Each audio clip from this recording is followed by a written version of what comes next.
U sê die water loop dalk nou nie van die waterval af nie. Maar ons beleef seëninge uit die hemel. Ek hoor die waterstrome val.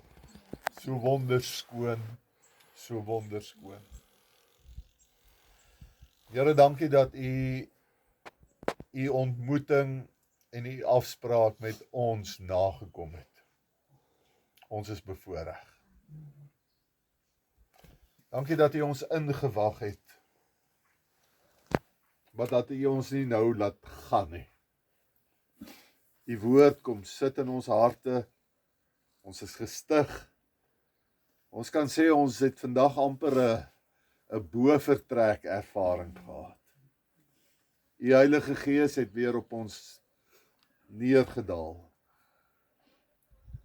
En ek bid dat u ons die krag en die moed sal gee en die geheue om te onthou wat vandag hier gebeur het, wanneer daar moeilike tye kom. Dat ons sal staan en sal skuil in die rots van die eeue. Dankie vir hierdie wonderlike inisiatief, Here, wat in 'n moment gebore is, wat die ewigheid vir altyd sal verander. En dat u nie 'n mens is dat u sou lieg nie. Dit was goed, Here, vir my vandag hier te wees, saam met hulle vir wie ek lief is. Hulle wie ek kan vertrou, om u te kon beleef en te kon ervaar.